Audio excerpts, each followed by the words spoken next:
Welcome back to another episode of Strong Talk. Guys, we are rounding out the end of the year.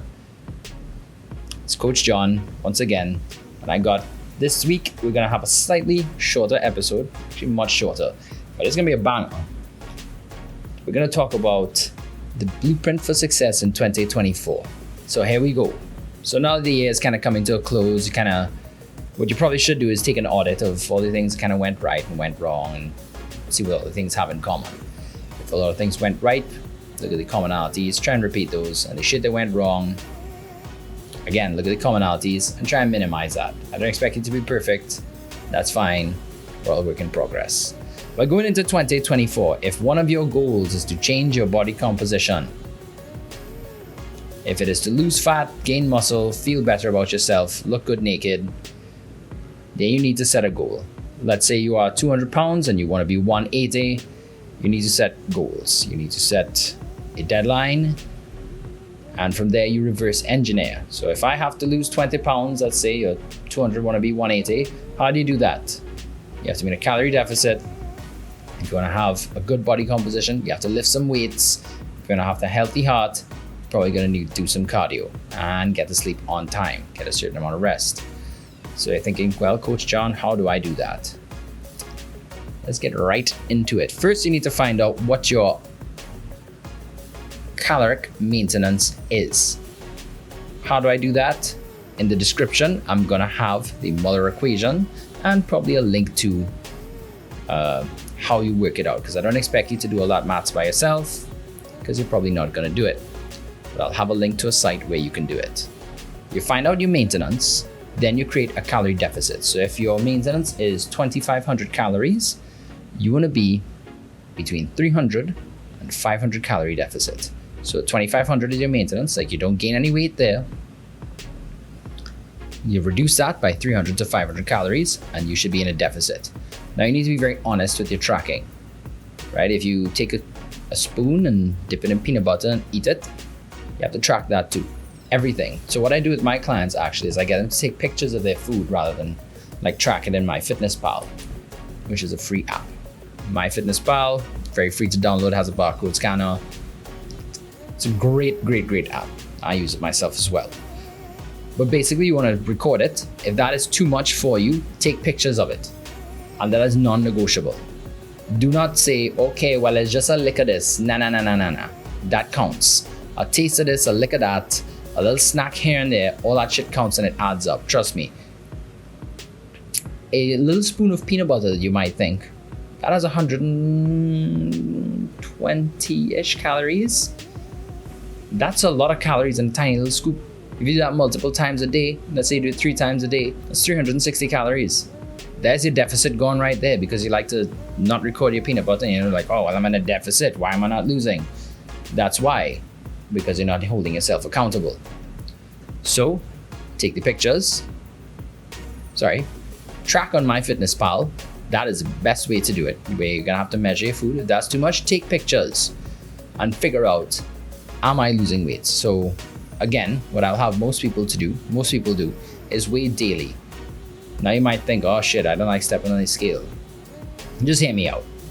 What you're gonna do is you're gonna record your daily weight for a week, and then do it for the next week, and you're going to measure the average of the weights against each other. Reason being is that you can have daily fluctuations. Let's say one day you had more carbs and more salt, you're going to hold more water, thus be heavier. You didn't gain fat overnight. It's actually not that easy. But you're going to basically have the different weeks measured against each other, the average, to make sure there is a downward trend. Also, what this does is, let's say you have an event coming up.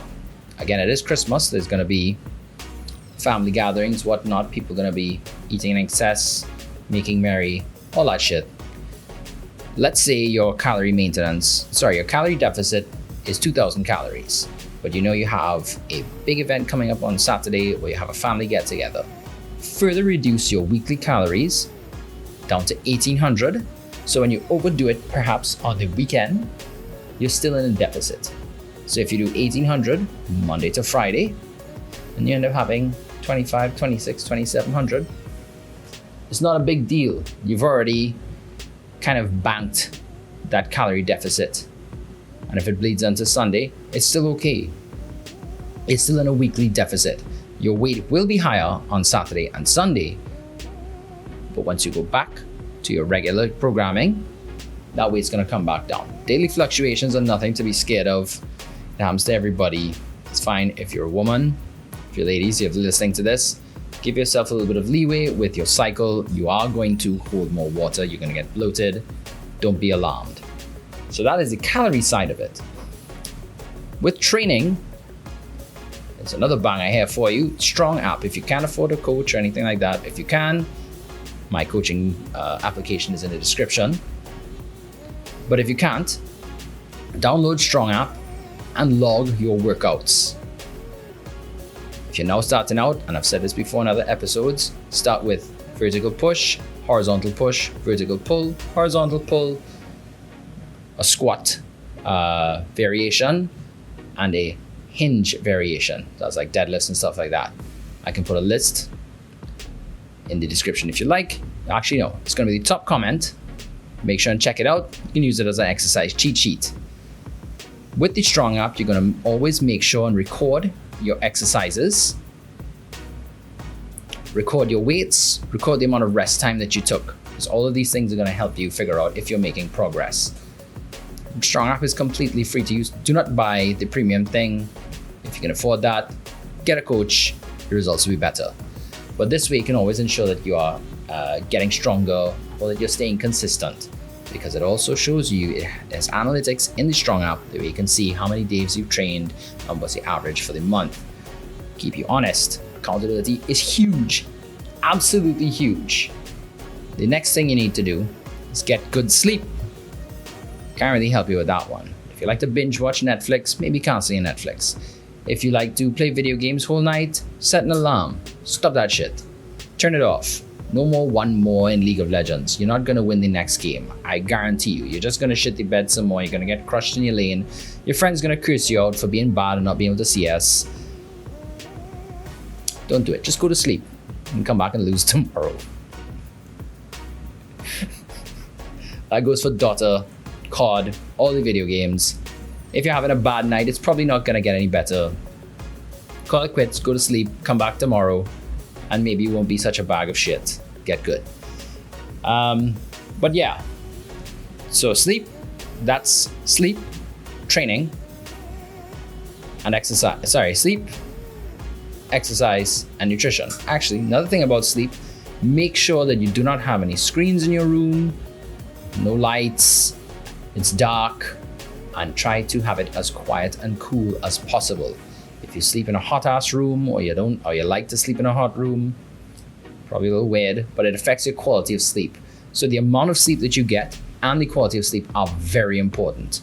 The quality you can ensure by having a dark, quiet, cold room, and the quantity is the time you go to sleep.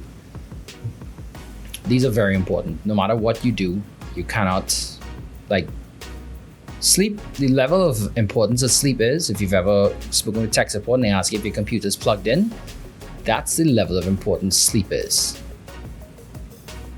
Do not sleep on sleep.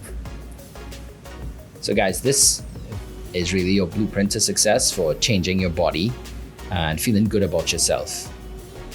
I'll have all the notes in the description, everything that I've said. In the top comment, I'll have all the links to the apps and the list of exercises you can do. Do it yourself. Guys, follow me on Instagram, and I would actually love to hear what your New Year's resolution is, if it is with fitness or anything like that. Tell me in the comments, because you should be thinking about it already. And I'm also gonna be having a coaching special in January. I'm gonna be having a 20% off New Year's sale, so look out for it. And I'll be dropping the promo code that you have to tell me on New Year's Day. So guys, I look forward to you really getting after 2024, really approaching it in the right way and finally changing all those things that you don't like. 2024 is going to be your year. I believe it, and so should you. That brings us to the end. Get strong, stay strong, and be ready for anything. And I see you guys next year.